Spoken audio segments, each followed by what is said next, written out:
Namaku Manoj Sharma. Aku tinggal di Chambal, daerah di utara India, yang terkenal karena banditnya. Kampungku yang kecil dan terpencil ini bernama Bilgaon. Setelah lulus kelas 12 nanti, aku ingin sekali menjadi petugas polisi senior, untuk membersihkan negara dari korupsi. Aku membuat contekan sebanyak-banyaknya agar aku bisa lulus ujian akhir nanti. Ayahku, Ramveer Sharma, ditangguhkan dari pekerjaannya karena menghina Tuan Chauhan, pimpinannya. Mendengar berita itu, nenekku langsung marah dan meminta abangku, Kamles, untuk mengambil senapan almarhum kakek, yang telah meninggal di medan perang. Nenek ingin menembak kurir yang membawa berita itu. Ayahku menghina Tuan Chauhan dan menuduh wali kota sebagai perampok rakyat. Ayahku tidak mau menandatangani berkas pembagian bibit, karena para petani tidak pernah mendapatkan bibit tersebut. Wali kotalah yang telah menyedot bibit tersebut dan menjualnya ke pasar gelap untuk keuntungannya pribadi. Sadar bahwa tindakan ini adalah korupsi, ayahku marah besar dan memukul Tuan Chauhan dengan sandalnya. Merasa terhina, Tuan Chauhan menangguhkan ayahku dalam jangka waktu yang tak tentu. Untunglah polisi segera datang. Kemarahan nenekku tak sempat memakan korban. Merasa diperlakukan tidak adil, ayahku mengatakan kalau dia akan pergi ke pengadilan tinggi di New Delhi, untuk menuntut keadilan. Ibuku, Pushpa Sharma, sangat khawatir bagaimana nasib kami bila ayah pergi. Nenek memang selalu menerima uang pensiun kakek, tapi dia selalu menyimpannya dan tidak pernah memberikannya kepada kami. Aku berusaha menenangkan ibuku, setelah lulus ujian nanti aku akan segera cari kerja untuk jadi OB. Agar lulus ujian akhir, semua kami para siswa telah mempersiapkan diri dengan berbagai contekan. Guru kami sama sekali tidak keberatan, setiap ujian kami selalu begini. Guru kami malahan meminta kami untuk membuang saja kertas contekan itu. Dia akan menuliskan semua jawaban di papan tulis, dan kami tinggal salin. Hal ini justru didukung oleh kepala sekolah. Tiba-tiba Deputi Dushyant Singh datang untuk melakukan sidak. Dia adalah deputi kepala polisi yang baru ditugaskan di kampung kami. Kami semua tertangkap basah sedang melakukan kecurangan. Untuk menyelamatkan keadaan, kepala sekolah membawa deputi ke kantornya dan menyogoknya dengan sejumlah uang. Sekolah ini memang milik wali kota, namun Deputi Dushyant sama sekali tidak peduli, dan justru menangkap kepala sekolah atas tindakan suap yang dilakukannya. Aku kagum dengan keberanian dan integritas deputi yang baru ini. Sialnya, sebagai hukuman, kami semua terpaksa tidak diluluskan tahun ini.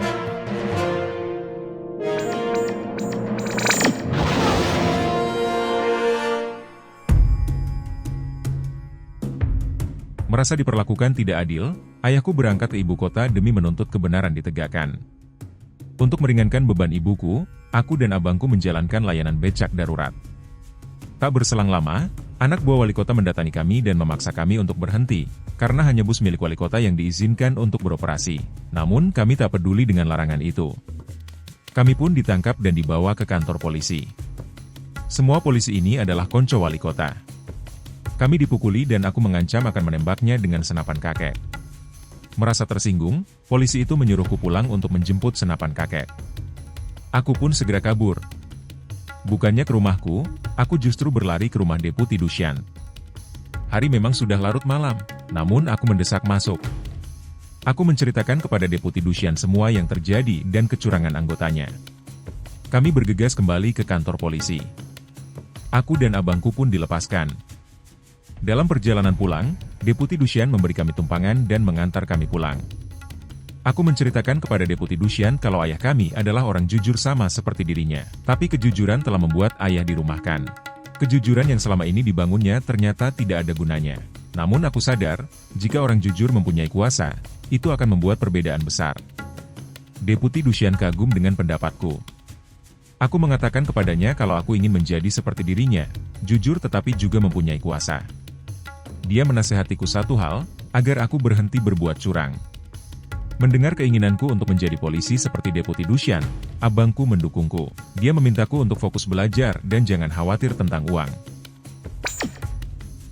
1 tahun telah berlalu, Deputi Dushyant dipindahkan. Sekolah kami kembali ke tradisi lamanya, namun hanya satu siswa yang tidak menyontek, yaitu aku. Suara Deputi Dushyant Singh yang mengatakan agar aku berhenti curang, selalu bergema di benakku. Selama 3 tahun ke depan, aku belajar seperti orang kesurupan. Untuk memenuhi kebutuhan hidup keluarga kami, ibu menjual satu demi satu sapi peliharaan kami hingga habis. Di hari aku lulus ujian, nenek memperlihatkan kepadaku uang yang sangat banyak. Ternyata selama ini nenek mengumpulkan uang pensiun kakek dan menyembunyikannya dari ibuku.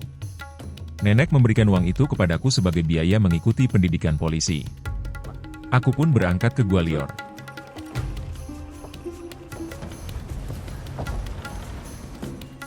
Sesampainya di pemberhentian terakhir, aku terkejut, tasku hilang.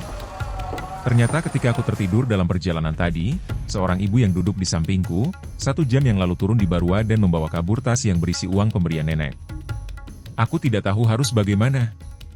Dalam kebingunganku aku hanya bisa diam dan terduduk lesu di emperan dekat bimbel Akpol bernama Pratiksha. Paginya setelah mereka buka, aku segera menanyakan jam berapa kelas pelatihan dimulai. Betapa terkejutnya aku. Mereka mengatakan bahwa informasi telah beredar di koran, kalau pemerintah telah berhenti merekrut pegawai dan tidak ada lagi ujian PCS karena pemerintah bangkrut dan tidak ada uang untuk membayar gaji pegawai negeri. Pupus sudah cita-citaku untuk menjadi DSP seperti Deputi Dushan Singh. Aku luntang-lantung di kota besar Gwalior. Kelaparan dan berhari-hari hanya duduk di luar restoran. Karena sudah tidak tahan lagi, aku pun masuk minta makan dan mengatakan rela kerja apa saja asalkan bisa makan. Untungnya, paman yang memiliki restoran ini adalah orang baik. Dia memberiku sepiring makanan. Namaku adalah Pritam Pandey. Aku berasal dari keluarga yang cukup berada. Hari itu aku melihat seorang pria kampungan yang kumal dan sangat kelaparan. Dia menghabiskan makanannya dalam waktu kurang dari 2 menit, dan kembali ke kasir untuk meminta bagaimana caranya dia harus membayar makanannya. Paman yang memiliki restoran ini menolak dan ikhlas, namun anehnya dia tetap memaksa ingin menggantinya dan menolak untuk gratis. Ternyata aku dan pria kampung ini bernasib sama. Sama-sama tidak tahu kalau tes masuk PCS sudah ditiadakan. Manoj menceritakan musibah yang dialaminya. Dia malu untuk pulang. Dia telah berjanji kepada neneknya bahwa dia hanya akan kembali pulang apabila sudah mengenakan seragam PCS. Aku mengatakan kalau aku tidak akan pulang, tetapi sebagai gantinya aku akan pergi ke Delhi untuk persiapan ujian UPSC dan menjadi pegawai IPS. Posisi IPS jauh lebih senior daripada PCS. Semua perwira senior kepolisian dan badan federal adalah anggota IPS. Petugas PCS harus bekerja keras selama sekitar 20 tahun untuk dapat naik menjadi petugas IPS. Mendengar kesempatan ini, nekat dan tanpa berpikir panjang aku memohon kepada Pandey agar dia mau membawaku ke Delhi dan membelikanku tiket kereta api dan berjanji akan menggantinya nanti. Entah kenapa, aku tidak menolak permohonannya. Setelah membayarkan makanannya, kami pun berangkat ke ibu kota India, New Delhi. Sesampainya di Delhi aku bisa melihat tekad Manoj menciut. Dia sok melihat betapa glamornya dan metropolisnya kota New Delhi. Aku tak bisa tidur. Aku menyaksikan jutaan siswa hilir mudik di kota ini siang dan malam. Bagaimana mungkin aku bisa bersaing dengan mereka dan menang? Tutul adalah temanku yang tinggal di Delhi. Dia hendak memperkenalkan kami dengan Gauri, yang sudah berteman dengannya sejak dia berumur 15 tahun. Tutul menjelaskan kalau nanti kami akan menghadapi 3 ujian. Pertama adalah ujian awal, lalu ujian utama, setelah itu wawancara. Gauri tahu banyak tentang semua seluk-beluk tahapan ini. Dia sudah di sini 8 tahun, dia sangat baik dan terbuka kepada semua orang yang datang kepadanya untuk meminta bantuannya. Orang-orang sudah berkumpul untuk mendengarkan arahan Gauri. Mereka semua adalah siswa kelas Hindi. Kami diterima dengan baik. Dia menjelaskan bagaimana cara kerja ujian UPSC. Seleksinya ibarat permainan ular tangga.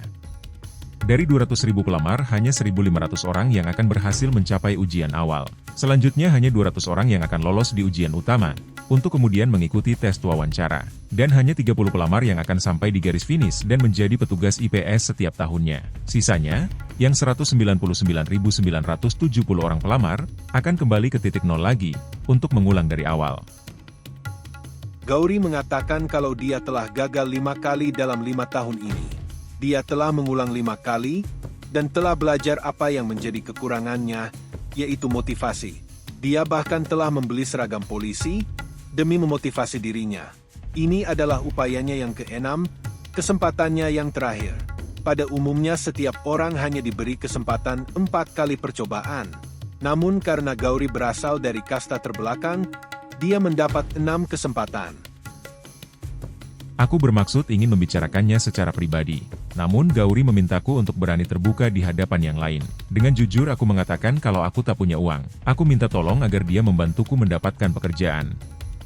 Gauri bercerita ketika dia pertama kali ke Delhi, dia bekerja untuk membersihkan toilet selama 3 tahun. Aku mengatakan kalau aku bersedia untuk mengerjakan apa saja. Dia pun bersedia untuk membantuku. Aku bekerja di sebuah perpustakaan di mana siswa UPSC belajar di sini. Aku dibayar Rp280 sebulan, dan difasilitasi kamar untuk tidur. Jika aku terlambat 5 menit, gajiku akan dipotong sehari penuh. Tutul dan Pandey merayakan hari kerja pertamaku. Aku menolak untuk minum-minum. Pandey menceritakan kalau ayahnya adalah seorang kontraktor di Departemen Pekerjaan Umum, dan ayahnya biasa menerima banyak suap. Ayahnya ingin agar Pandey pun melakukan hal yang sama. Sebenarnya, Pandey tidak ingin menjadi pegawai negeri. Cita-citanya adalah ingin menjadi reporter dan tampil di TV. Namun dia takut kepada ayahnya. Ibunya sudah meninggal. Kemudian tibalah hari pengumuman. Kami menemani Gauri untuk melihat hasil tesnya.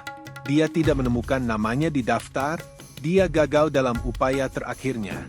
Aku menyadari bahwa kami mengikuti pecundang. Hasil tes yang terbaik pada tahun ini adalah siswa kelas Inggris, bernama Deep Mohan. Aku berganti tim pindah ke kelas Inggris dan meninggalkan kelas Hindi. Manoj dan aku menempuh jalan yang berbeda. Walaupun kesempatan baginya sudah tidak ada lagi, Gauri menolak untuk terpuruk. Dia segera banting setir dan membuka warung teh yang diberinya nama Restart yang artinya memulai dari awal kembali. Sebagai pengingat bagi kami agar kami terus semangat dan tidak lelah untuk terus mencoba. Dia menegaskan, jika salah seorang dari kami berhasil menjadi petugas IPS, itu akan menjadi kemenangannya juga. Dia memutuskan akan tetap membimbing kami tanpa memungut bayaran sepeser pun. Banyak orang yang berkumpul untuk belajar dari kegagalan Gauri. Dengan semangat yang tinggi dia selalu membimbing kami. Ini adalah peluang yang pertama bagi kami. Aku gagal, demikian juga Pandey. Manoj mengulang kembali hidupnya. Dia bekerja di perpustakaan selama 1 tahun lagi. Dia belajar dengan giat, dan kapanpun dia bisa, dia akan membantu Gauri di warungnya.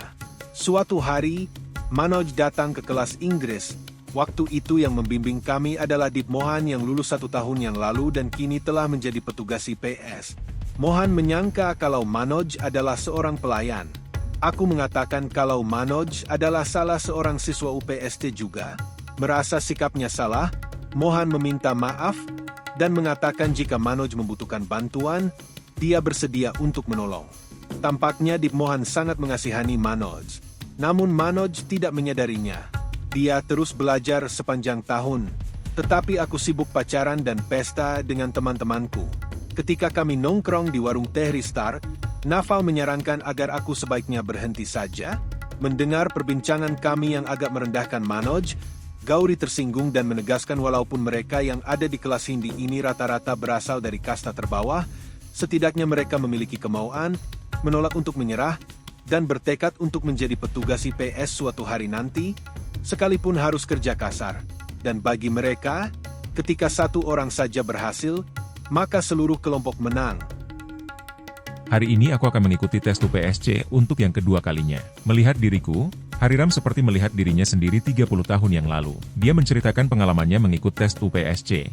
Tepat persis seperti yang kulalui ini. Dia 4 kali gagal dan berakhir menjadi penjaga pustaka ini. Aku mengabari ayahku kalau aku kembali gagal. Manoj lulus di ujian awal kali ini. Kami semua turut bergembira. Dia meminjam handphoneku untuk mengabari ibunya. Untuk menghadapi tes tahap kedua, ujian utama, aku mencari bimbel akpol yang terkenal bernama A2Z, karena mereka memberikan pelatihan untuk kelas Inggris dan Hindi. Karena tidak mempunyai cukup uang, aku meminta diskon bahkan menawarkan diri bersedia untuk bekerja di sini sebagai tukang bersih-bersih. Dia meminta deposit, dan aku hanya bisa memberikan uang Rp680 dan akan mencicilnya. Tiba-tiba aku melihat foto Deep Mohan yang menyatakan kalau dia pernah mengikuti pelatihan di bimbel ini. Padahal aku tahu kalau dia belajar otodidak. Dengan spontan aku memprotes hal itu. Perempuan itu memintaku tutup mulut. Dia mengatakan, itu hanya sekedar iklan untuk meyakinkan publik dan Deep Mohan sudah dibayar untuk itu. Tak terima dengan kebohongan ini, aku terus ngotot membantahnya. Namaku Shraddha. Mendengar perdebatan kecil ini, aku mencium adanya kebohongan.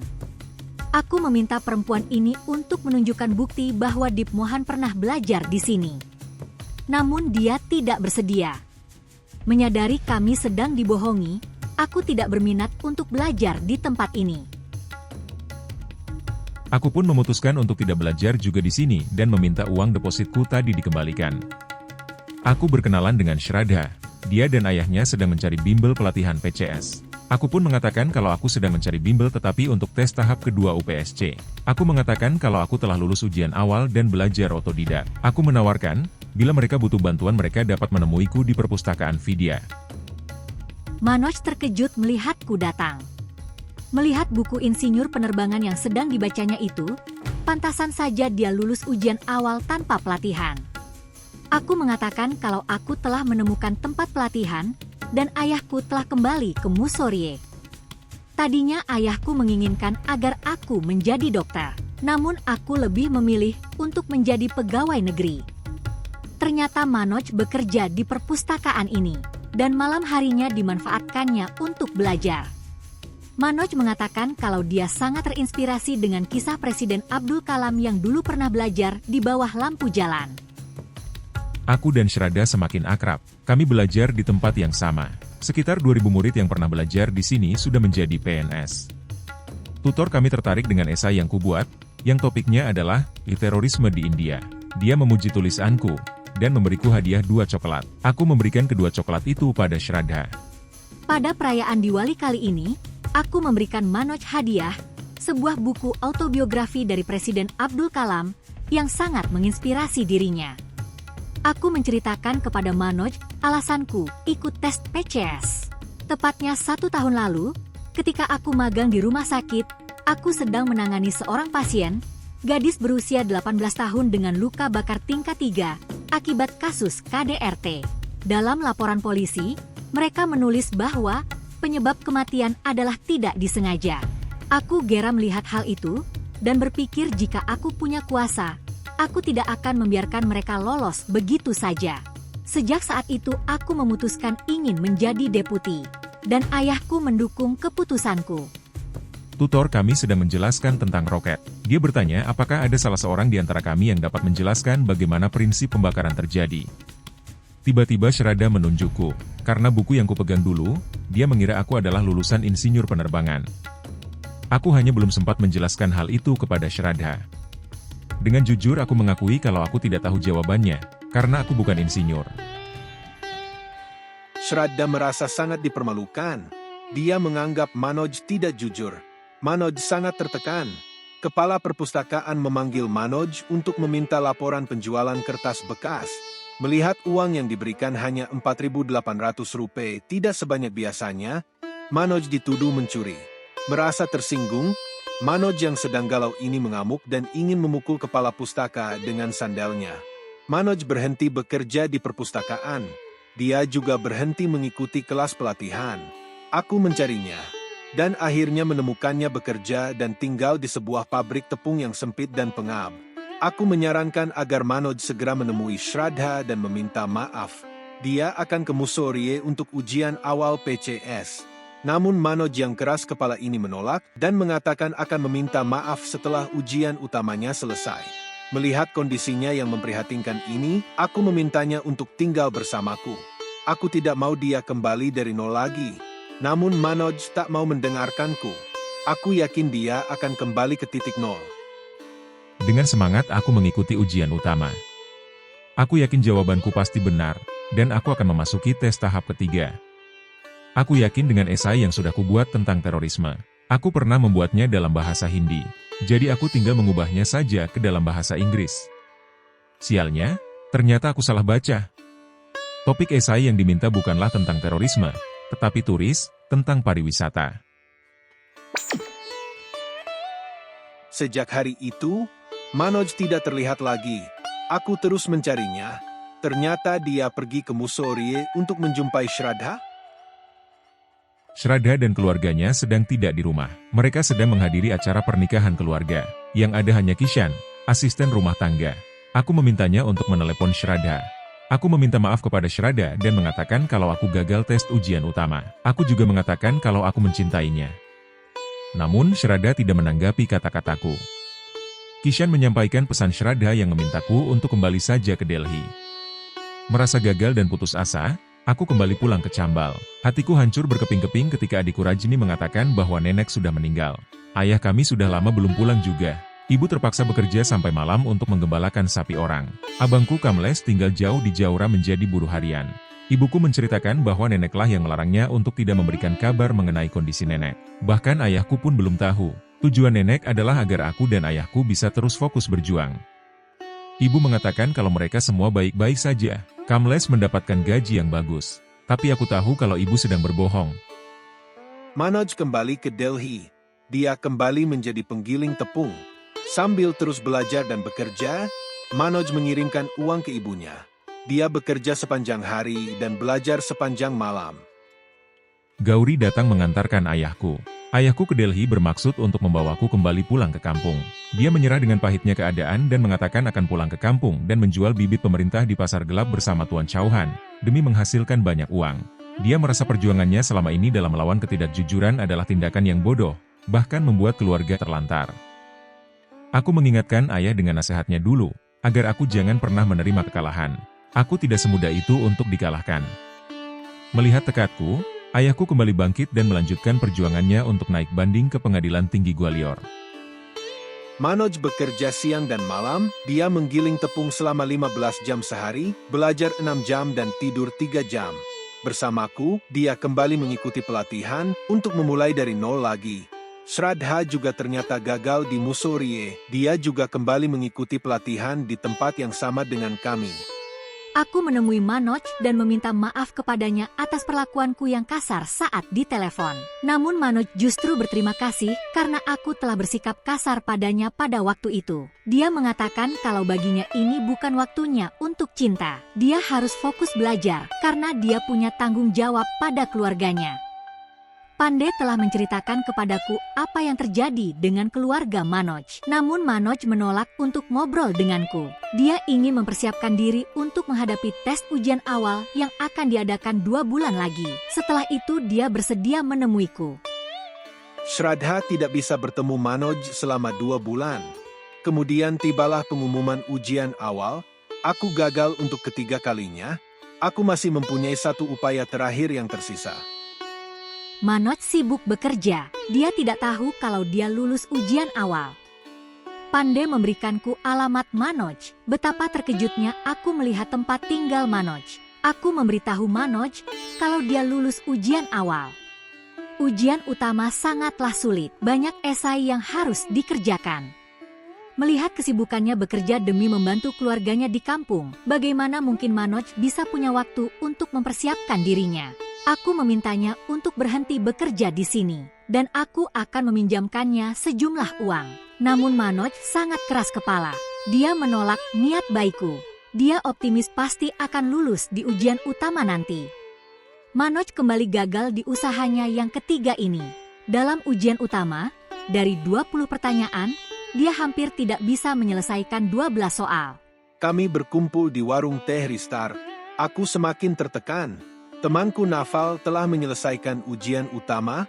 Menurutku dia berhasil karena tidak ada yang mengalihkan perhatiannya.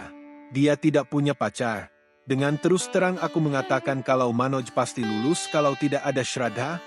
Suasana di antara kami mulai memanas. Kata-kataku keluar tak terkontrol. Shraddha merasa tersinggung dan bergegas pergi. Aku tersinggung dengan celotehan Pandey, tapi dia ada benarnya. Aku mengingatkan Manoj dengan kata-katanya ketika ditelepon waktu itu, bahwa dia akan menjungkir balikan dunia jika aku berkata aku mencintainya. Dan dengan berani aku menatap mata Manoj, dan dengan sungguh-sungguh aku mengatakan bahwa aku mencintainya. Mendengar kata-kata Shraddha, rasanya aku sudah tidak tahan ingin segera menjungkir balikan dunia. Aku segera berlari menjumpai Deep Mohan. Aku memaksa masuk menerobos penjaga piket di rumahnya. Aku mengingatkannya kepada janjinya dulu bahwa dia bersedia menolongku. Aku mengatakan kalau aku berhasil melewati ujian awal, tetapi gagal di ujian utama. Aku memintanya untuk membantuku bagaimana caranya aku bisa menyelesaikan 20 pertanyaan di ujian utama dalam waktu 3 jam.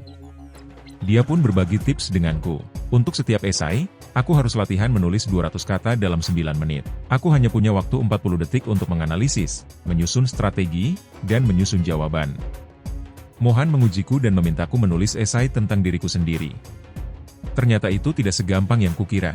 Kalau mengenai diriku saja, aku tidak bisa menulis lebih dari 90 kata, apalagi topik-topik lainnya. Karena ingin melihatku berhasil, Gauri memarahiku dan memaksaku untuk tinggal bersamanya. Kali ini aku mengerti dan tidak lagi keras kepala. Dia melarangku mengerjakan apapun selain belajar. Tutul dan Shraddha selalu mengurus kebutuhanku. Gauri selalu mengirim uang ke keluargaku di kampung. Shraddha berhasil menyelesaikan ujian utama, dan akan wawancara bulan depan. Aku menghabiskan waktuku untuk belajar membuat esai dengan cara cepat. Meskipun lampu mati, aku belajar di bawah lampu jalan. Shraddha berhasil melewati tahap ketiga, yaitu wawancara, artinya Shraddha telah menjadi deputi kolektor. Aku gagal dalam upaya terakhirku. Ayahku marah besar padaku dan tidak mau peduli padaku lagi. Manoj kembali lulus ujian awal. Aku tersinggung ketika dia meminjam teleponku untuk menelepon Shraddha. Dia tidak menanyakan apakah aku berhasil atau tidak. Selama ini Manoj memang sama sekali tidak pernah menanyakan apakah aku berhasil atau tidak. Dia memanggilku hanya ketika dia butuh. Aku yang sedang dalam keadaan tertekan ini akhirnya meledak dan marah besar. Manoj menelpon keluarganya kalau dia berhasil melewati ujian utama. Namun ketika dia menelponku, ibu dan ayahku berbohong dengan mengatakan aku tidak ada. Ternyata orang tuaku berusaha menjauhkanku dari Manoj karena mereka telah mendapat telepon dari seseorang yang mengatakan kalau aku dan Manoj tinggal bersama selama ini. Aku diam-diam menelepon Manoj dan menceritakan apa yang terjadi. Aku memintanya untuk tetap fokus menghadapi wawancara. Penasaran dengan apa yang terjadi, aku mencoba menghubungi Pandey. Aku heran kenapa polisi yang menjawab. Ternyata Pandey sedang ditahan. Aku pun segera ke kantor polisi. Pandey ditahan karena dia mabuk dan membuat kerusuhan di depan umum. Aku memberanikan diri untuk berargumentasi dengan polisi. Apa yang menjadi alasannya untuk menahan Pandey dapat kupatahkan. Dan aku mengancam, bila aku nanti menjadi petugas IPS, berkas pertama yang aku tanda tangani adalah penangguhan dirinya. Pandey pun dibebaskan. Aku langsung memeriksa handphonenya. Kecurigaanku ternyata benar. Dialah yang telah menyampaikan kebohongan itu kepada orang tua Shraddha. Aku marah besar. Aku mencoba untuk meyakinkan orang tuaku mengenai apa yang sesungguhnya terjadi. Aku kecewa mereka lebih mempercayai orang yang tidak mereka kenal dibanding anak mereka sendiri. Aku menegaskan bahwa aku adalah seorang deputi kolektor dan bukan anak kecil lagi. Aku ingin berangkat ke Delhi untuk mendampingi Manoj menghadapi tes tahap terakhirnya. Ayah mengizinkanku untuk pergi. Gauri dan Shraddha membantuku mempersiapkan diri. Aku berpenampilan layaknya seorang IPS. Sebelum berangkat wawancara, aku menemui Pandey. Aku berterima kasih atas segala pertolongannya selama ini. Dia adalah teman terbaik bagiku. Semuanya telah menjadi baik kembali. Aku menyarankan agar Pandey sebaiknya menjadi seorang reporter TV saja. Aku melihat dia punya bakat untuk itu. Aku bisa melihat kecemasan Manoj. Aku memberinya sebuah surat untuk dibacanya nanti bila sedang sendirian. Satu persatu peserta wawancara dipanggil. Kecemasan menguasaiku sedemikian hebatnya. Sampai-sampai aku tak menyadari kalau namaku akhirnya dipanggil. Aku diingatkan pernah mengambil jeda di kelas 12. Aku semakin terintimidasi. Bapak yang mengantarku ini sudah bekerja selama 40 tahun di sini. Dia mengatakan yang akan mewawancaraku nanti adalah Dr. Mehta, yang cenderung tidak mendukung siswa Hindi. Dia menyarankan apabila aku nanti ditanyai kenapa gagal di kelas 12, aku sebaiknya mengatakan karena nenekku meninggal. Aku semakin gelisah, batinku kian bergumul. Aku dipersilahkan untuk masuk. Setiap satu persatu daftar riwayat hidupku dibaca, sepatuku seakan-akan kian mengecil. Aku semakin khawatir. Akhirnya sampai juga pada pertanyaan itu, kenapa aku gagal di kelas 12? Aku memberanikan diri untuk jujur. Aku menceritakan saja apa adanya kejadian yang sebenarnya, bahwa semua kami tidak diluluskan karena kami curang. Tanpa memperpanjang wawancara, Dr. Mehta memintaku menunggu di luar. Pertahanan diriku hilang. Aku semakin tak yakin dengan apa yang sedang kuperjuangkan ini. Aku membaca surat yang diberikan Shraddha tadi. Aku tertegun membaca tulisannya yang mengatakan, entah aku petugas IPS atau hanya pekerja pabrik tepung nantinya, dia tetap ingin menghabiskan sisa hidupnya bersamaku. Aku merasa lega dan tenang. Aku dipanggil masuk kembali. Aku diminta untuk menjelaskan kembali kecurangan yang kukatakan tadi. Dengan enteng dan merasa tanpa beban, aku bercerita dengan jujur betapa bobroknya sistem pendidikan dan pemerintahan di kampungku. Hanya aku yang tidak menyontek waktu itu. Aku baru memahami betapa pentingnya kejujuran ketika aku berusia 19 tahun setelah bertemu Deputi Dushan. Penduduk begitu mudah dimanipulasi berdasarkan kasta dan agama. Dr. Mehta menyanggah pernyataanku yang terkesan provokatif ini. Menurutnya aku bermulut besar, dan lebih cocok menjadi politikus daripada polisi.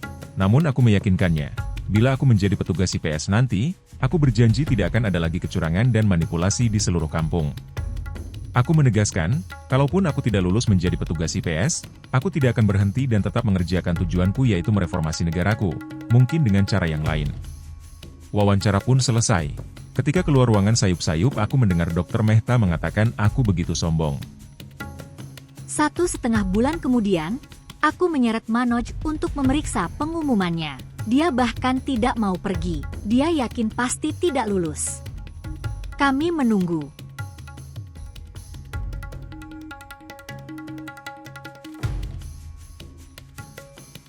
Manoj lulus. Pewawancara lain merekomendasikan Manoj. Negara membutuhkan orang dengan niat mulia. Hal itu akan baik untuk citra kepolisian. Sistem ini membutuhkan orang-orang yang berani dan jujur seperti Manoj. Pada akhirnya Manoj menduduki peringkat teratas seleksi IPS tahun ini. Dia berhasil